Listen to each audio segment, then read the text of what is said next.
Someone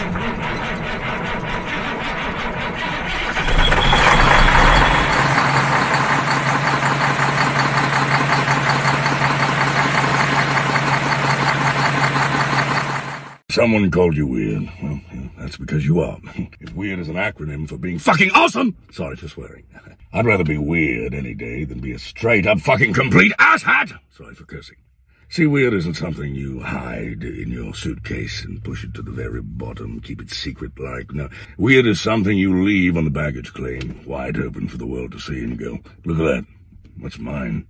See, you keep being wonderful, you keep being weird, and everybody has a place. You'll find and meet other weird people that do the weird things you do, maybe even weirder. It's exciting times. Oh, God damn it! Yes, I parked in the middle of the road because it's funny to me.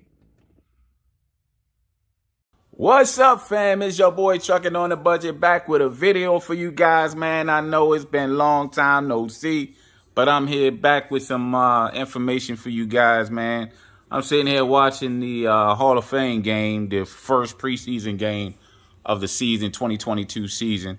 But like I said, man, I was actually talking to a few people in reference to how can I go about, or how can we go about getting funding for our companies and things of that nature. And there were 3 different types of ways that you can go about that. You know, you can go, the first one is actually self-funding.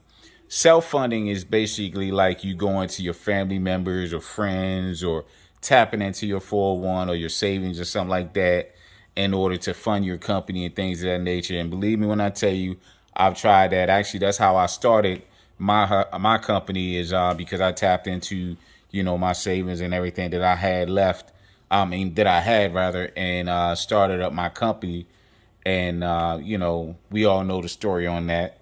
But then you also have crowdfunding, which is crowdfunding is basically like you have a group of people, whatever, that basically give you funding, like give you, you know, money or whatever towards your company and stuff like that. And with them, they don't expect you to pay them back or whatever. But what it is that they expect little things like gifts or just get some sort of credit for, you know, your company's getting off the ground or success or whatever the case may be. So basically, you know, whenever you giving little little props or something like that, you basically give shout outs to whomever, like Bebe and JoJo and them, you know, say, hey man, I want to give shout out to my boy Bebe and JoJo, you know, thanks for looking out for your boy, your girl, whatever, you know, giving me X amount of dollars to get my company started, this, that, and the other. You know, I got a little trinket for you, I got a little something for you or whatever, to basically show my appreciation for helping me get started. But you also have, of course, you have your traditional getting your loans and stuff like that through lenders, the SBA. The SBA basically matches you with lenders or whatever, but, you know, you have that going on for you too. Now, another form of getting funding for your company is through angel investors. With angel investors, these are people who are wealthy. They have money to just give away, whatever the case may be. So you can go to these people and basically you got to have like a business plan. And most times angel investors only deal with companies that basically will more so bring in a lot of revenue, pretty much, you know. So but the sad thing with angel investors, well, I'm gonna say this: angel investors can be good and it can also be bad. And the reason that it can be good is because angel investors will give you funding for your company to get you off the ground, to get you started, you know, to basically help you get to where you want to be in your company. But the bad thing about having an angel investor is that usually they want about 10 to 50% of your company. So, you know, in the event that like you're going along in your company, whether it be trucking or whatever the case may be, you're going along in your company and things aren't going the way that they expect them to go, man, they can actually start taking over your company to the point where they can actually push you out where you no longer have control of your company and it becomes their company, you know, to the point where it's like you're back at square one, you know. So like I said, these different ways of getting funding, every last one of them has their pros and cons and everything.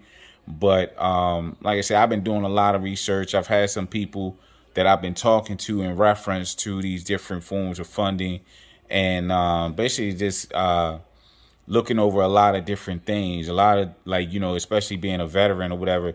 So I'm finding that being a veteran, there's different programs and stuff like that that are afforded to us as well. Now, like I said, with all of these programs, with everything, you got to do a lot of research, because I'm telling you, you got to be careful, because, you know, sometimes these especially these angel investors, man, you know, they can put you in a situation that you really don't want to be in, you know. And they also, when it comes to just using your 401 and stuff like that, that can be another risky thing, because say, for instance, you use too much money or whatever, you can be facing fees and fines and things of that nature, you know, that comes with basically pulling your 401 too early and things of that nature. So believe me, it's a lot of stuff that, you know, I've been looking over, that I've been discussing with other folks and stuff like that. Because as you know, your boy is still trying to get things together. I have some things in the works, which, you know, prayerfully, things are going to be looking on the up, you know. So, but I ain't giving up, man. I'm still here. You know, I just been doing a lot of brainstorming, a lot of freaking, you know, reaching out to folks and things, networking and stuff, trying to basically come up with ideas to not only get back in the industry, but to make sure that I'm so much more successful than I was the first time. But also, I want to make sure that the equipment I have, I'm talking about the trucks and everything that I have, are well funded, whether it be like paid in full, or, you know, I'm getting financing, because I definitely don't want to do the renting thing again, because that was a disaster in itself. But also, I want to put myself in a position that, you know, as it's always been, to maximize my profit, you know. So and the fact that I'm past my 3-month mark when it comes to my MC, you know, that affords me the opportunities to reach out to more brokers who are more willing to work with me, because of the fact that, you know, my MC is over 3 months now. So, like I said, I'm looking forward to getting back. I know that I've actually discussed earlier that I was actually going to be looking into being a company driver. But when I really sat and did the math, being a company driver, like, it probably would not be beneficial, in the sense that, like, the salary that you would get as a company driver will be nowhere near what I personally would need it to be, you know, in reference to taking care of my household bills and everything else. Because, you know, I more so will be struggling. I might as well just give up my house and everything and just live in the truck for all that, you know. So, but yeah, man, I'm still here. I'm still working diligently, trying to get things together. Yes, I've been going through a lot. Believe me when I tell you, I've been going through a lot. Don't let, you know, things fool you, because my friends, my families, everybody will tell you, man, that I've been going through it. I've had my struggles, and believe me when I tell you, I'm here today. You know, I got a testimony coming for your ass when it's all said and done.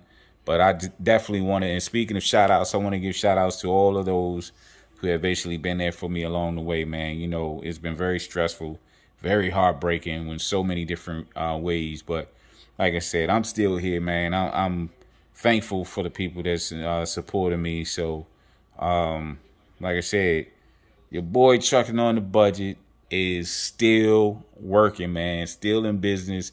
I reached out to my compliance officer, and she told me the things that I need to do to make sure that everything was good with that. So basically, I gotta make sure my BOC3 is back in order.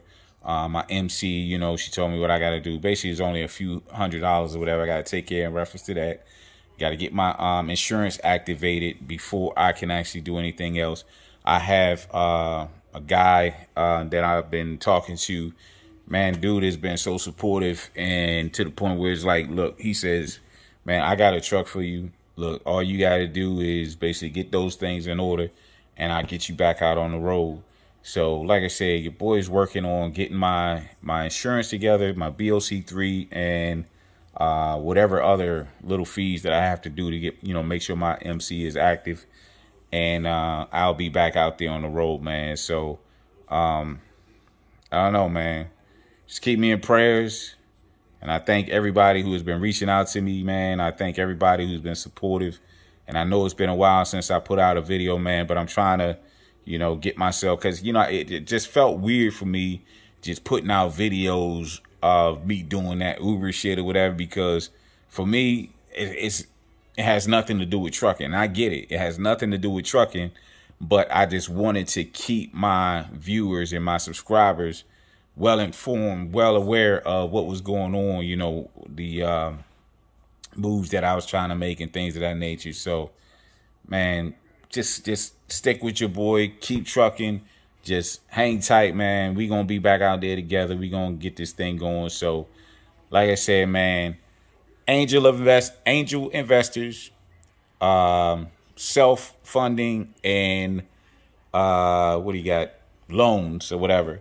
So those are the three things that basically, you know, like I said, I've been doing research on, and I've been getting advice from others that basically either have been in it themselves.